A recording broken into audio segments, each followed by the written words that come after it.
Ahmedabad municipal corporation દ્વારા વૈદિક હોળી પ્રગટાવવા માટે નાગરિકોને અપીલ કરવામાં આવી છે। સ્ટેન્ડિંગ કમિટીના ચેરમેન દેવાંગ દાણીએ જણાવ્યું કે લોકો હોળીમાં લાકડાની જગ્યાએ ગાયના છાણમાંથી બનેલી સ્ટીકનો ઉપયોગ કરે તો કાર્બન ઉત્સર્જન ઘટશે અને પર્યાવરણમાં રહેલી અશુદ્ધિઓ પણ દૂર થશે।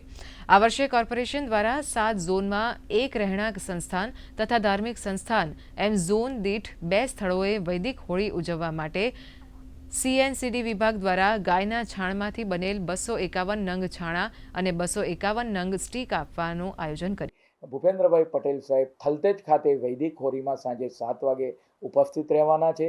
તદુપરાંત વૈદિક આપણે હોળી જ્યારે રોડ ઉપર થતી હોય રોડને નુકસાન ન થાય એટલે અમે સોસાયટીઓ જે સોસાયટીઓએ ડિમાન્ડ કરી છે ચેરમેન સેક્રેટરીએ એ સોસાયટીઓને ઈંટ અને રેતી પ્રોવાઈડ કરીશું અને એને આધારે એની ગાદી બનાવીને ત્યાં આગળ લાકડા મૂકવામાં આવે તો પરિણામે રોડને નુકસાન ના થાય। આ મહાનગરપાલિકા દ્વારા વૈદિક હોળીને અનુરૂપ તમામ તૈયારી પૂરી કરવામાં આવી છે।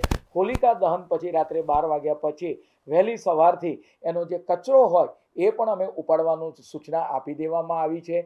પરિણામે નગરજનો સવારે નીકળે ત્યારે એમને કોઈ પણ જાતની તકલીફ પડે નહીં।